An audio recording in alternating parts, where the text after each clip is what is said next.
dahil mas mapapagastos ang gobyerno kung ipagpapaliban ng parliamentary election sa Bangsamoro Region. Sa tansya ng COMELEC, higit 2 bilyong piso ang dagdag pondong kailangan nito kapag inurong ang botohan.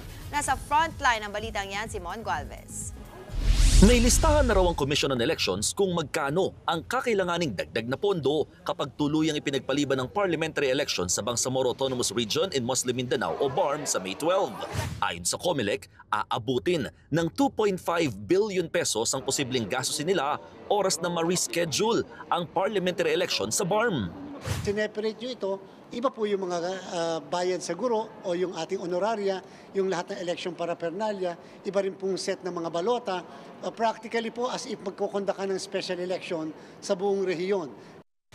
Sa ngayon, sinertipikahan na as urgent ni Pangulong Bongbong Marcos ang panukalang batas para ipospon ng eleksyon na ito sa BARM. Ipinagpaliban na rin muna ng COMELEC ang pag-iimprenta ng mga balota para sa parliamentary elections. Dahil kailangan din daw munang linawin ng Bangsamoro Transition Authority kung paano i-distribute ang 7 parliamentary districts na nawala sa Sulu matapos itong alisin sa rehiyon.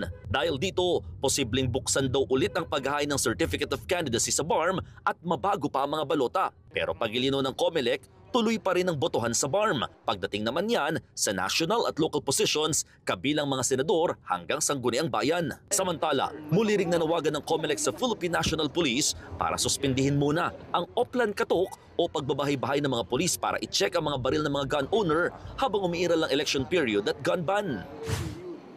Ito po'y para maiwasan ng kahit na anong issue ng natatakot ang mga botante o nagagamit itong Oplan Katok para sa advantage ng ilang politiko, ilang kandidato, ilang incumbents. Ayon naman kay PNP Chief Police General Romel Marbil, normal police procedure lamang ang Oplan Katok. Hindi rin ito basta-bastang nantatarget ng kung sino-sino lang. Ang kinakatok lang po namin yung mga unregistered firearms. Hindi po lahat ng bahay kinakatok namin Yung may mga baril na hindi po lang rini-register kasi gusto namin i-account. Kasi kung hindi mo ma-register, we have to get it. Yun yung baril na yan. Git pa ni Marbil, hindi naman nabago ang Oplan Katok. Ginagawa na raw nila ito noon pa kahit may eleksyon. Kung datos do kasi ang titignan, nasa 1 milyong mga baril na ang pasuna ang lisensya. Sa Martes, makikipagpulong ang PNP sa COMELEC para bigyang linaw ang mga agam-agam tungkol sa Oplan Katok. Nagbabalita mula sa Frontline, Mon Gualvez, News 5. Mga kapatid, Dimples Romana po, kumpletuhin ang inyong umaga ng mga kwentong puno ng inspirasyon.